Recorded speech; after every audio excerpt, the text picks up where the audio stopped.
Oh, we just took a lot of damage. Those guys are slow. We died. You caught me.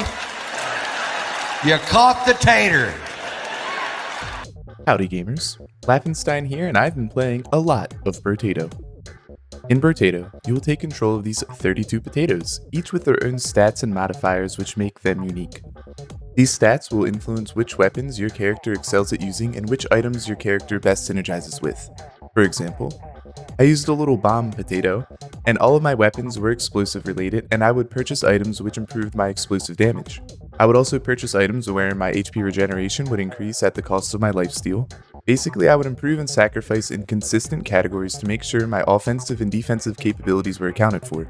Will this strategy work in the long run at higher tiers of difficulty? I have no idea. The game has 6 tiers of difficulty called danger levels. Once you win the game in one danger level, the next tier will unlock.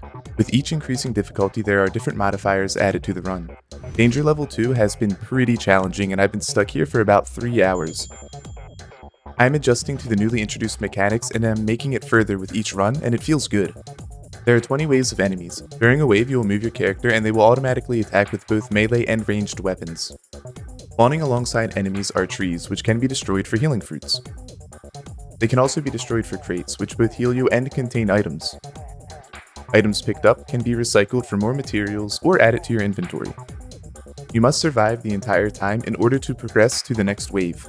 During a wave, you will collect materials which are used to purchase items at shops which you encounter in between every single wave. Items will have benefits and penalties, so you will need to make sure that you are building your character optimally. If your weapon benefits from ranged damage, you'll want to purchase items which have a positive ranged modifier.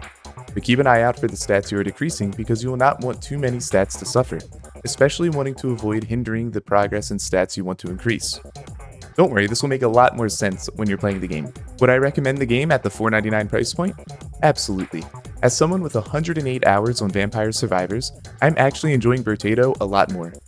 The nuance with the economy mixed with so many different items to purchase on top of a gigantic roster of characters means there's a ton of replayability, especially with all of the RNG.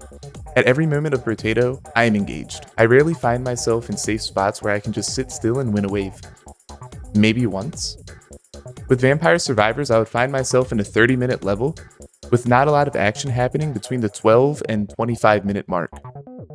During Brotato, I am engaged during every moment because I need to keep moving and carve out optimal paths to survive, while also picking up materials and crates to improve my potato.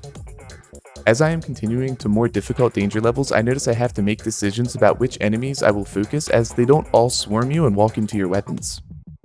If you enjoy a good grind, this game has a lot to offer since winning the game with each character is its own achievement. But there is a lot to earn, as well as a lot of content to try. Brotato launched into early access in September of 2022, and since then there have been 5 updates. The first 3 have been primarily mechanical changes to gameplay, but the latter 2 have each had 2 new characters and new items, as well as item changes. I'm not sure how much more content is on the horizon, but it is always a good sign to see a steady flow of content being added to a game. I would assume more will be released as the game is still in early access. A downside, there seems to be only one type of map. You can choose the design, but there isn't a lot of variation to terrain. But honestly, I think it's okay as it would be problems to the game's design and AI.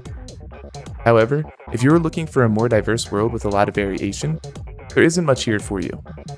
In conclusion, Brotato is highly engaging gameplay, great economy, lots of variation from run to run, plenty to grind and unlock, a history of updates showing promise from the developers, inexpensive for the content value.